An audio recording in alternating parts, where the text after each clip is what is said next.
यति बेला हामी कोलडाँडासँगै नजिकै यहाँ पनि एकदम सुन्दर गाउँ छ र त्यही सँगै रहेको लमादी मन्दिर। यो मन्दिरबाट यताको बस्तीहरू देखिन्छ। हामी यहाँ मन्दिरसम्म आइसकेका छौँ। यो मन्दिर गोपेश्वर मन्दिर यहाँ साबिक अष्टमा 4 अहिलेको वडा नम्बर 1। अनि यहाँ के पूजाहरू कहिले पूजाहरू विशेष गरी शिवको मन्दिरको पूजा गरिन्छ शिवरात्रिहरूमा। अनि यो मन्दिर भित्रिएको बेलामा पूजा गर्ने हुन्छ। यहाँको मेन गुरु पूजा गर्ने उहाँ हुनुहुन्छ। यता घरहरू अहिले के छ? यता बस्तीहरू राम्रै पुरै छ, बस्ती त पुरै छैन। अब बसाइसराई यहाँ पनि बसाइसराईहरू छ है। घरहरू त राम्रो रहेछ यहाँ। घरहरू राम्रै छ, बसाइसराई हुँदैछ। मेन बाँदरले गर्दा धेरै, बाँदरले स्कुलले गर्दा धेरै बसाइसराई यहाँ पनि बाँदरहरू त आइरहेको छ है।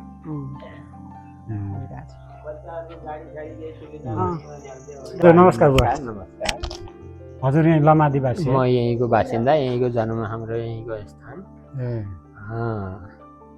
यहाँ बच्चाहरूको सुविधा पनि असुविधा हुनाले हाम्रा स्कुल यहाँका उता घापी यहाँका स्कुलमा अब बच्चा यहाँ छैनन्। अब किन भन्दाखेरि अलि टाढा भयो, साना बच्चाहरूलाई गाडीको केहीको सुविधा भएन। गाडीहरू पनि बिहान लैजाऊ, बेलुकी लिन जाऊ ल्याऊ, घरकालाई पनि अब एउटा सुविधा हुने अलि असुविधा।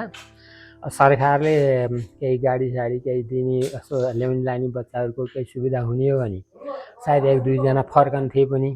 उता गएर भाडामा बसेछन्। असुविधा हुनाले पनि बाध्यताले पनि गयो उतातिर। यहाँ बुढाखाडा छौँ, 1-2-4 जना बच्चाहरू पनि छन् त अझै त।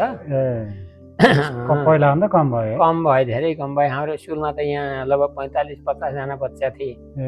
अहिले त जान पर्यो 7-8 जना 10 जना कति भए। स्कुल गापियो उतातिर। त्यही अब साना बच्चाहरूलाई फेरि बिहान लिएर जाऊ चौर, त्यहाँबाट फेरि बेलुकी लिन जाऊ 3 बजे। घरको काम पनि हेर्न अलि असुविधा, गाडीको अलि टाढा भयो। गाडी आउने जाने गर्ने हो नि त, अडिन्थे। असुविधा हुनाले पनि समातेर तलतिर पलायन भयो। अनि यहाँ मन्दिरको हजुर पुजारी हुनु? म अब पण्डित खोजियो छ, अहिले हाम्रो खोजेको कोही पण्डित पाइन्न। मैले पूजा गर्न लागेको 4 वर्ष भयो अहिले। मैले जो गरेको छु। पूजा दिनदिनै गर्नुहुन्छ? दिनै बिहान पूजा गर्ने, बेलुकी पनि ठुलो पूजाहरू? ठुलो पूजाहरू आए पण्डितहरू बोलाइन्छ, पूजा सबै विधिसित पूजा गराइन्छ। चाडपर्वमा हुन्छ? चाडपर्वमा जस्तै साउनी पूजा, शिवजी शिवालय मन्दिर हो यो गोपेश्वर मन्दिर। साउनी पूजा हाम्रो हुन्छ। साउनी पूजामा हामीले बाहुनहरू राखेर पूजा गराइन्छ, लगाइन्छ। यहाँ जन्मोत्सव नवदुर्गामा हाम्रो पञ्चमी तिथिमा हामीले पूजा लगाइन्छ। यहाँ बाहुनहरू राखेर पूजा गराइन्छ। शिवरात्रिमा त हुन्छ जो रोकथुम नभए। यस्तै छ। भजन कीर्तनहरू? भजन कीर्तन त्यो पनि समय हेरेर हामीले त्यो पनि गराइन्छ। अहिले यहाँ पोखरी बनाउने विचार छ र हामीहरूको सहयोग भयो र कहीँबाट केही भएछ भने यता पोखरी पनि शिवालयको परि हो, बलेनी परि त्यो पनि हो। यहाँ अलिकति पैसा धेरै जस्तो भएर रोकिए हामी, ढिलो चाँडो हुन्छ साल जस यहाँ बस्तीहरू जस यहाँ बसेको भए पनि खेतीपाती सबै राम्रो छ। बाँदरले अलिक गाह्रो छ? बाँदर त्यही बाँदरको पनि अहिले छ कि अब 2-4 जना छौँ। कहिले कहिले आयो भने दुःख दिन्छ। पहिले बाँदर आउँथेनन् यतातिर, कोही देख्नै पाइन्थेन। अहिले बाँदरले हिँडै गर्छन्। त्यो दुःखै छ। त्यस्तै छ। अब बाँदर धेरै चिजहरूले गर्दा पनि अहिले त बसाइसराई नत्र भने त बस्नलाई गाउँघरकोमा हाम्रो यो अझै यो यहाँ लुम्दी, यो स्याङ, भार्से, जुन्या, यो यतातिर जाने बाटो हो यो त्यहाँ लुम्दीमा पुल राखिदिन्छन् भने यो बाटो चालु हुन्थ्यो, हामीहरूलाई धेरै सुविधा हुन्थ्यो। अहिले त्यहाँ नपर्यो, त्यहाँ रुद्रे पनि जानु पर्यो, केही सन्चो भएन भने यहाँ 50 रुपियाँ जिपले लान्छ भने हामीले 1200-1500 रुपियाँ दिएर जानुपर्छ। जान 2000-2500 रुपियाँ लिन्छ। यो पुल हालिदिने भने यतातिरका गाडी आउने जाने गर्थे, नेताहरूले हेरेनन्। हाम्रो राजनीतिक असुविधा उसबाट पनि पछाडि पऱ्यो। पछाडि परेको छ हाम्रो जतै सबै चिजबाट पछाडि परेको छ। सरकारले यो कुनाकानीकालाई पनि हेरविचार गरिदिने, कहाँ असुविधा छ के कस्तो छ यसो बुझ्ने गरिदिने हो भने अहिले सुविधा हुन्थ्यो अरे। माग राखेर पनि पुरा नभएको, माग राखेर पनि सुनेनन् कि चुनावको बेलामा त हुन्छ अब के भनेर अब माग गरे पनि 5 किलोमिटर कमका लागि पाइन्न भन्ने। अब चाहिँ नपर यहीँ लुम्दी खोला पुल छ, पोलतिर चाहिँ नपर आधा किलोमिटर छ नआधीमा त्यहीँ पुल बनाउनु ला उनीहरूको मन भयो त हुने इच्छा गरे। अब यहाँ यत्रो उहाँ चाहिँ नपर रुद्रबिनीबाट अब यो बाटो पुरानो बाटो हो, भार्से जुनिया यो ज्वाङ यो सबै यतापट्टिको हिँड्ने बाटो हो पहिलेको। अहिले चाहिँ यहाँ पुल छैन, गाडी यताबाट आउन्न, त्यसैले पनि असुविधा छ सबै चिजको। सरकारले हेर्ने भने यहाँको बस्ती पनि जति पनि राम्रो जसरी यता यो यहाँ हाम्रो यहाँ पोलतिरको यो एकछिन हाम्रो यो कोलडाँडो यो जोड्ने त्यहाँ पुल राखिदिन्छ भने हाम्रो यो बाटो धेरै चहल पहल धेरै राम्रो हुन्थ्यो। अहिले त स्वास्थ्य शिक्षा सबै चिजको लागि पछाडि सबै चिजलाई पछाडि त्यही त नि। अब यो भएपछि त बुढाहरू बुढाबुढी भएकालाई अलिकति कठिनै छ कि किनमेल गर्नु। अनि पहाड राम्रो, हावापानी स्वास्थ्यलाई यहाँ जे लगाए पनि हुन्थ्यो, बाँदरले रहन दिन्न, सरकारले कुनाकानीकालाई पनि भिजा हेर्ने राख्ने। विदेशमा बाहिर देशमा म इन्डियामा नोकरी गरेँ, म रानीखेत अल्मोडा गढवाल सबै घुमेँ। कस्ता कस्ता बाटा बनाएको, सनावर स्कुल त चाहिँ नपर हिमाचलमा कस्तो स्कुल छ अङ्ग्रेजहरूका टाइममा बनाएको, तिनी बाटा हेरेको, तिनी त्यस्ता कुना कुनामा गल्ली गल्लीमा कस्ता कस्ता बाटा गहन्। उहाँ केही चिजको असुविधा भन्ने छैन, हस्पिटल उस्तै छन्। अब त्यस्तो छ हाम्रो देशमा त हेर्ने त त्यो देखेको केही पनि छैन। हाम्रो त्यो गढवालतिर हेर्नु रानीखेत अल्मोडामा त्यो देखेको त्यस्तो अप्ठ्यारो ठाउँमा त्यस्ता राम्रा बाटा बनाएको छ। हाम्रो यस्तो यो ठाउँ यस्तो राम्रो छ त्यो हेरेको त म त डुलेँ नि। राम्रै चिज सबै चिज राम्रो छ। म त साहेबहरूसित डुलेँ नि, करोडपति साहेब अरबपति खरबपति साहेबहरूसित रानीखेत अल्मोडा गरेर हिँड्थेँ, सँगै जान्थेँ, उनीहरू लिएर जान्थे। रानीखेतमा घर थियो उनीहरूको, दिल्लीमा पनि थियो। त्यो उहाँ हेरेको त हेर्नुहोस्, यो त हाम्रो देश त बहुतै पछाडि। देशहरू कृत्रिम रूपबाटै धेरै अगाडि विकास भयो, हाम्रो देश त बहुतै पछाडि। हाम्रो प्राकृतिक रूपमा राम्रो भए पनि राम्रो भयो विकासहरू भयो। यो त बाहिरको देशको हातमा यो हुन्छ, यो त कस्तो स्विजरल्यान्डले बनाउँथ्यो, हाम्रो देशमा त गरेन। अब गर्छन् कि भन्ने गर्छन्, अब हेरौँ अगाडि काल के कस्तो गर्छन्। गरेछन् भने राम्रै भयो, हामी बुढा भइयो अब गरे पनि ठिकै हो, गरे राम्रै हो, हाम्रो बच्चाहरूलाई राम्रो हुन्छ। हेरौँ यो खजुर हो, खजुर यो घरैमा बियो जमाएर बनाएको हो। हजुर यो अब अहिले लगाएको एभोकाडो यो अहिले सुरु गरेको छु यसमा। यो फुलियो चाहिँ बिहान त यत्रो पक्कै थियो, अहिले त सानो छ। यो अब यो मौसमी हो कि सुन्तला हो थाहा भएन, नागपुरे सुन्तला भनेर दिएको पालपाड ल्याएको यो अहिले 3 वर्षको हेर्नु भयो। यो सुन्तला यो घरै जमाएको त्यो चाहिँ यो हो। अहिले पोहोर पनि फलेको, अहिले पनि यो स्ट्रबेरी।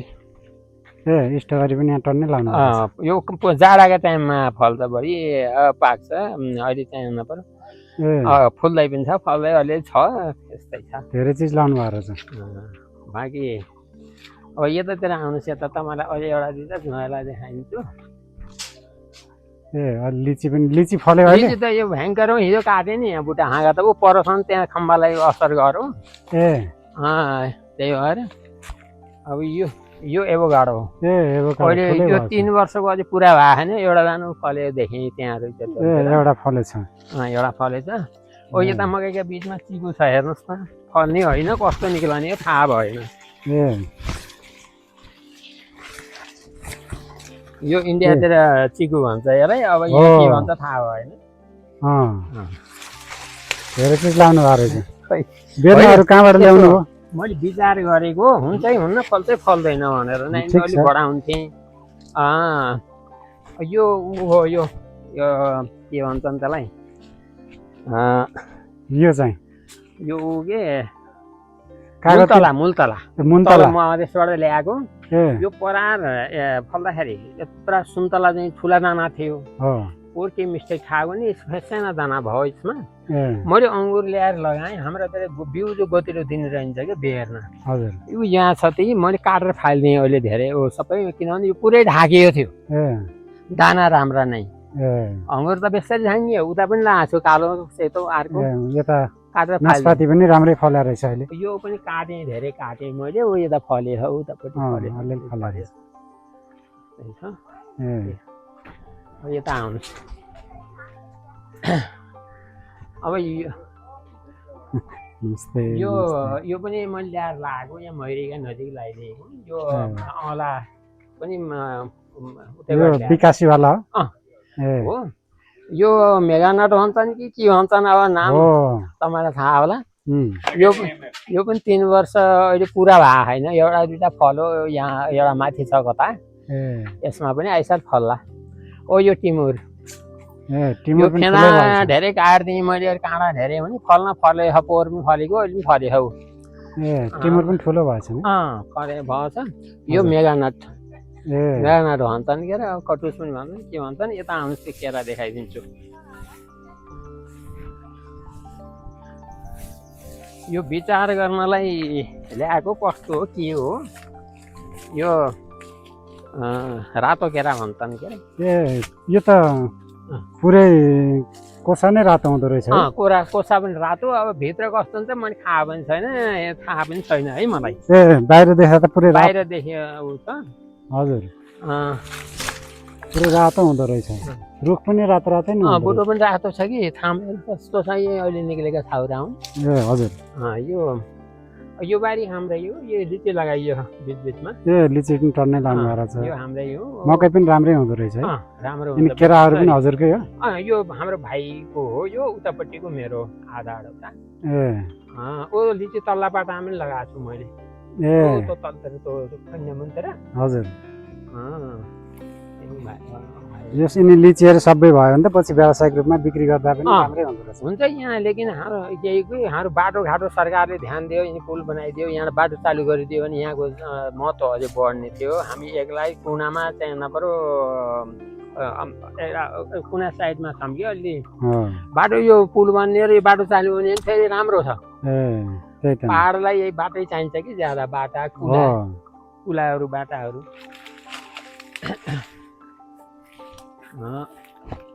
यस्तै छ उता के अरे उता पोलतिर पछाडि पनि देखाउँ आउनुहोस् हजुर उता पारी फलेको के हो नि कता त्यो बेल जस्तो यो चाउसी चाउसी यहाँबाट सानो देखेर चाउसी हो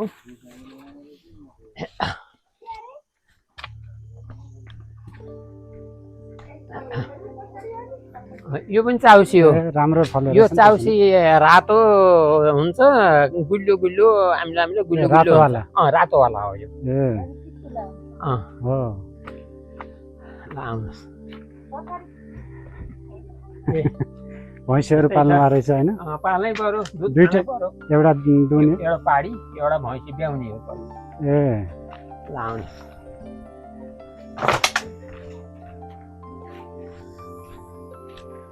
यो पनि हामीले आँप लगाएको छ यहाँ कागज लगाएको छ यो पनि विकासी आँप हो विकासी हो यो पनि यो आरु पोखरा हजुर त्यो सीताफल भन्छ नि यहाँ यत्रो हुन्छ यो यत्रो हुन्छ यो त्यसको त्यही त नाम पनि हो नि त अनि शरीफा भन्छ कि यो सिमली घान यता आउँछ अचार खाने टाइम नपर्यो यो स्वास्थ्यलाई पनि राम्रो यसका मन्टा टिपेर अचार बनाउँछन् सिमली घान भन्छ यो यता पनि छ तितो हुन्छ गरे हैन यहाँ पनि छ त्यही त यसको पनि अचार त मिठो हुन्छ यो स्वास्थ्यलाई पनि राम्रो धेरै चिज रहेछ नि हजुरको खै अलि रहर बुढा भइयो गएर खै रहर अझै सोध्यो होइन अहिले राम्रो राम्रो बेर्न पाएँ काजु बदाम पाए बार लगाउनु मन छ अहिले त पालिकाहरूले पनि विभिन्न बिरुवाहरू दिन्छ हो के हामीलाई थाहै पाइन्न थाहै दिन्नन् कि आफ्ना आफ्ना उसमा उ गर्छन् एउटै लेडिज थिइन् उसले बिचरा बताउँथेन हामीलाई फोन गरेर ल्याउँथ्यौँ यहाँ त हामीलाई थाहै पाइन्न थाहा नपाएर चाहिने जान लिन गइन्थ्यो पछाडि त के देखाउने र खोइ एउटा सुन्तला होला यो घर पनि हजुरहरूको त ढुङ्गा लगाएको रहेछ है ढुङ्गा कति वर्ष अगाडिको घर हो यो कमसेकम 20 वर्ष भयो कि 20 वर्ष भयो है त्यही त यतातिर त खासै ढुङ्गा लगाएको घर देखिन्न नि त तपाईँहरूको चाहिँ ढुङ्गा लगाएको अनि ठिक छ यो घरमा त अनि खासै गर्मी जाडोमा पनि सधैँ राम्रै हो हजुर खरको भन्दा राम्रो कि ढुङ्गाको ढुङ्गो त बेसरी राम्रो नि किन भन्दाखेरि यसमा शीतल हुन्छ यसमा तात्दैन फेरि खैलाउने के गर्ने गर्दैन यो किन्नु हो के अरे किन्नु इन्डियातिर हुन्छ नि हजुर अब यहाँ हुँदै हुन बिचरा लगाएको त मौसमी हो हो त्यहाँ चाहिँ सेवी पन्नी बढी मेवा त बाँदरले जो रहँदैन बाँदरले यसको फेरि रुखै खाँदो रहेछ यो हेर्नुहोस् यो बाँदरले भाँचेर त्यहाँबाट यो मन्टो पोला आएको ल यहाँ तन्नी बढी हेर्नुहोस् काँक्राको सिजन गइसक्यो काँक्रा पनि टन्नै हो त्यहाँ गएर राम्रो भएर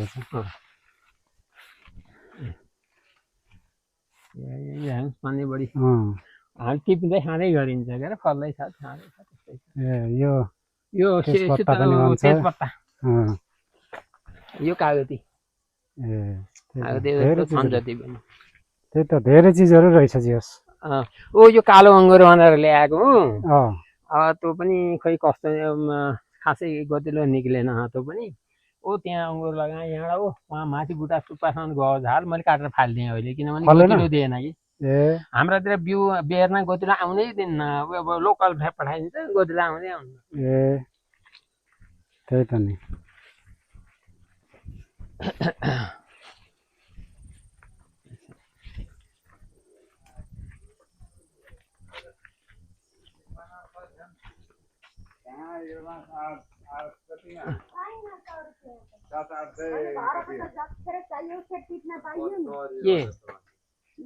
टिमुरको एक मानालाई 100 रुपियाँ भन्नुहुन्छ घोडा उता खरानतिर लगाएको छु घोडा होइन उहाँ त खिच्न जानु परेन यो पनि लगाएको छु मास्टर ओखर पनि लगाएको बच्चा आएछन् त्यहाँ गएर भाँचिदिएछन् मन्टो त्यहाँ लगाएको त्यहाँबाट ऊ पनि लगाएको छु लाल चन्दन के भन्ने एउटा मास्टर त्यहाँबाट उहाँ ऊ लगाएको छु के अरे त्यो होइन दरिया त लगाएको छु त्यहाँ अनि ऊ पनि छ त्यहाँ त्यो के भन्छन् नाम बिर्सेँ के भयो अन्जेर अन्जेर त्यसलाई यहाँ खास नेपाली नाम के हो त्यो त्यसलाई ऊ भन्छन् के भन्छन् अरे अन्जेरलाई देलु अन्जेर के अन्जेर त्यो अन्जेरलाई के यहाँ के भन्छन् त्यो त्यहाँ लगाएको छ है टोटियो बेर्नु जस्तो कि टोटे जस्तो हुन्छ भोटुको हो त धेरै महँगो पर्दो रहेछ नि होइन बाहिर त त्यो त बाहिर त पर्छ हामीले यो श्राद्धमा तिथिमा यिनी चपरी खुलेर श्राद्ध गर्न त्यसमा त्यो चोखोहरू पात हुन्न त्यस्तो हुन्छ है राम्रो चिज यस्तै छ हामीले जानेको यही छ के हजुरको नाम के भन्नु अरे मेरो गुनाहर पाण्डे हजुरको उसमा पनि हजुर लमादी अब बस्तीहरू कम हुँदै गर्दाखेरि हजुरले धेरै मेहनत साथ धेरै चिजहरू गर्नु जन्म थलो माया लाग्छ अब हावापानी स्वास्थ्यलाई पहाड जतिको अन्त छैन जान्ने हो नि हस् हुन्छ धन्यवाद हजुरलाई